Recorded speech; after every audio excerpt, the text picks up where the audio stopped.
Hello everyone. I am doing another video today, another art upload. Today I'm going to attempt to do a watercolor, or at least start the process. This may take a couple or a few days to complete in total. I'm going to try to slow things down a bit versus trying to rush out a single picture in a day.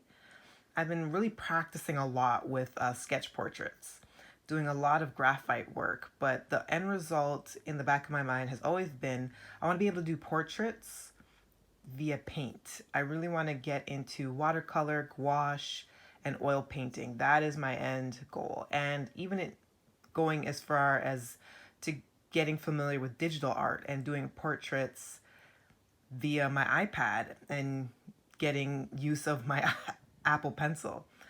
But I just thought it would be smart to start off with sketch portraits as practice, but I'm going to push myself today to dabble in watercolor once again and do a watercolor painting base. So I'm kind of watching a few YouTube videos to kind of give me the confidence, and you'll notice a little bit farther to the left of the screen that I have a reference photo that I'm going to use of this lady from Instagram.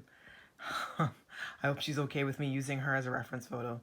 The way I draw, though, it probably won't be anywhere close as recognizable to the reference picture anyways, but I'm going to make an attempt. So I started out with my initial sketch. It's a little bit uncannyville, but I figured I'm going to focus less on the portrait being perfect and more focus my attention on getting skin color and tone to my liking. So I have chosen a reference photo where the model in question has darker skin, and I just want to get into learning the process of making that come alive, because when you're a darker skin tone like me, there's a lot of color variations. You're not just one blank slate. That goes for anyone regardless, but definitely for Black people that look like me, there's definitely some subtlety to how our skin is, and there's just a lot to capture. So despite the picture looking kind of rough, I'm going to make this an exercise and just focusing on the technique of using the watercolor. So there's a basis of the sketch. I might fix it up a little bit, kind of use a kneaded eraser to kind of erase away some of the harshness of the pencil, and I'm going to get to work and see what I can do. So I've gone ahead, used my kneaded eraser, and as you can see, the pencil markings are a lot lighter. So it's a good basis for me to start off with, and even though I don't have the most fine paint brushes that really get in there and do like the pinpoint detail, I'm still going to work with what I have because I have quite a few watercolor sets, but there's this one that I really love that I got off of Amazon not too long ago, and it's just absolutely gorgeous and really pigmented. And I'm going to start working with it, and I will show you that in a moment. So I have my sketch here, and I have my palette. I have pre-mixed some colors, so I mainly use like yellow ochre and a little bit of pink and brown. That's kind of going to serve as my base. I used the same colors in this one, but added a little bit more darker brown and a touch of purple. Added a little bit of blush, which is basically red, pink, and brown, and the shadow, which is like a light blue and like a violet color. So I'm just using one of my favorite watercolor palettes, actually, this one right here. I'm just gonna start off with that and just start laying down the paint and see where I go.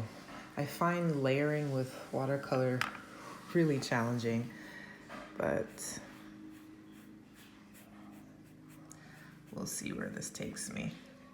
So I've gone ahead and I've added a little bit more detail. I'm just trying to define the facial features. It might end up looking really blocky because I think some of the paint dried too quickly for me to blend as well as I would like. But I'm gonna keep working and see what I can do to kind of make everything a little bit more seamless. I'm gonna leave the hair, I think, until the next day, but I'm gonna keep building up. And I'm probably gonna do the eyes and the lips last for today, but I will complete the face part. So I've gone ahead and done a little bit more detail and started doing a little bit of shadow work using blue and purple. just to put some highlight in some areas. And I'm just gonna keep going, and I will show you my final result for the face.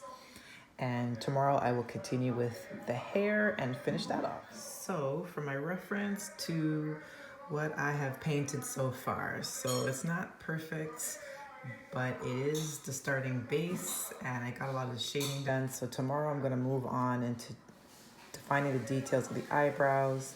Eyelashes kind of came out a little skewed, but I'm gonna keep going.